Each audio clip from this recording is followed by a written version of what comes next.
Okay, people, I want to do this first one this morning and not wait until later today. I need you to please really listen and understand the meaning of the words that are being used in all of these 5 speeches. The meaning meant what it meant back then. It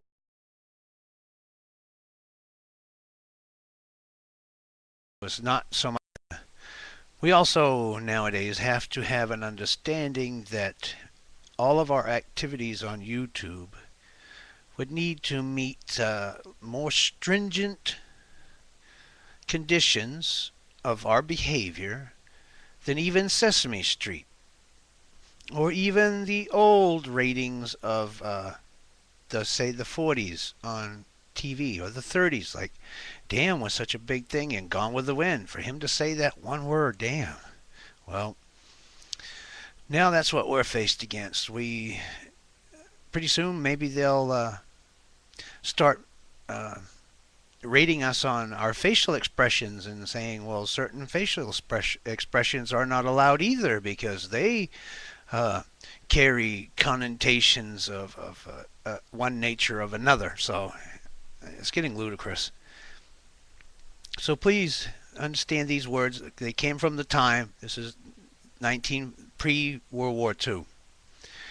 And these are Americans who are still operating on the principle that there still is the United States of America and there's a Constitution and it's worth defending, as well as common law for all men. So, alright, that's enough of an intro. Defending America First, speech of General U.H. Johnson, broadcast over at NBC Blue, in quotation marks, network on September 5th, 1940. By General U.S. Johnson. This country is united as never before on national defense. The people have been ahead of their leaders. The leaders let defense lag shamelessly. The people demand action. The leaders hesitated to increase taxes for defense. The people insisted on total defense at any sacrifice. We need waste no more. No words arguing on unity for defense. It is now complete. But there is a very great and dangerous difference of opinions on what national defense means. Okay, so we're also at this crux point, also New World Order issue. So I just want this knowledge to get out here and people to really think this and what it means. Not just give it a superficial listening to or repeating to someone else. Carry the power and the real meaning behind these words. Defend America or Britain. There is a committee in this country called Defend America by Aiding the Allies. Since there are no longer any allies, that means Defend America by defending England. There is another committee called Defend America First. That is my ticket.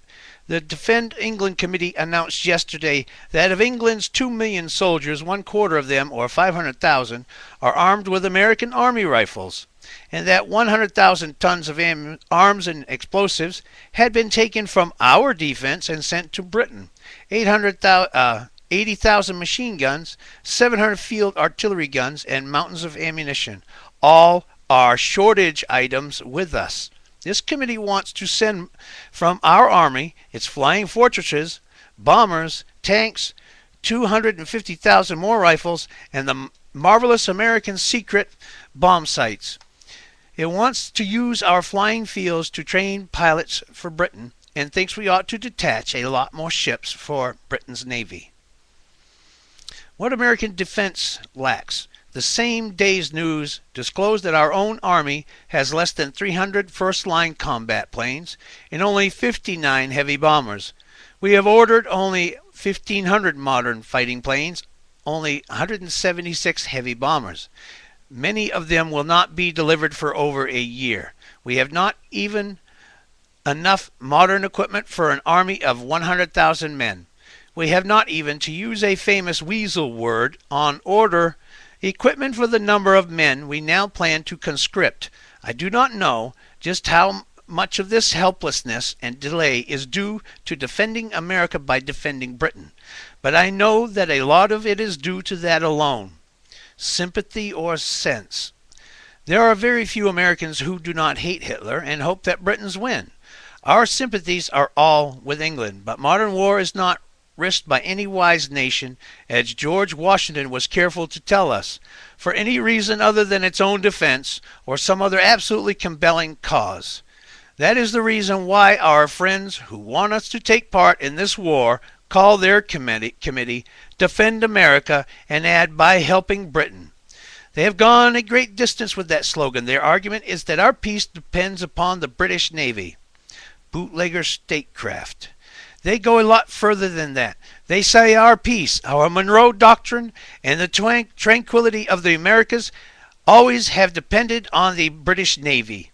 Therefore, they say Britain is fighting our war, that Britain is fighting to defend us. They say we owe it, both to gratitude and to our own defense, to help Britain. So they want to strip our army, navy, and air power of ships, guns, and ammunition, and by various blind pig loopholes in our own statutes, our treaties, and international law, bootleg these hundreds of thousands of tons of lethal weapons to England. Just remember, change the words of the players, get a different introspect on this issue. Is this a craven America? First of all, let me say that if that argument is true, we would cut a fine figure in history and with our own conscience and common sense, and for our own defense, if we can be satisfied to pay so great a debt and fulfill so great a duty with a lot of undercover gun running and international hypocrisy. If our peace and defense depended and now depend on England, and England is at bay, we ought to go to war with everything we have. They say we once again ought to adopt a war dictatorship as our form of government, and once again pour out the full measure of our blood and fortune on foreign shores, to the shattering of our own domestic economy and the possible destruction of the nation we have known and loved. We alone defend our trust. Of course, it is nonsense to say that the British have defended us.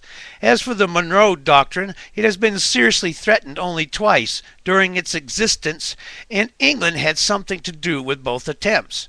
Once in Venezuela, when we threatened war and stopped her from seizing territory, and as an original party to landing European troops in Mexico while we were tied up with the Civil War. She is the only European nation that has actually taken additional American territory since Monroe, and in defiance of that doctrine, and she did it twice, once in Honduras, once in the Falkland Islands. Okay, our Navy is supreme. For her own purposes, England has commanded the seas, not only the Atlantic Ocean, but all oceans. This is pre-World War I, remember? And then in World War I, it happened because Britain was seeing that its dominance on the sea was being bypassed by the rails created in not just here in the United States from east to west coast, but as well as Russia, Germany, and those lines. So economically, Britain was being broke. That's why World War I happened.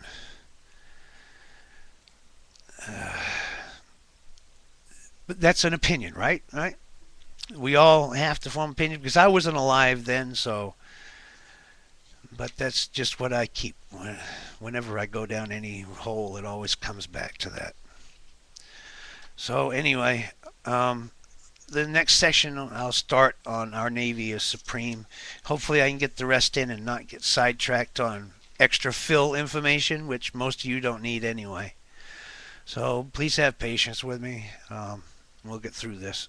Just remember, change some of the words. It's the same people, same game. So this is it.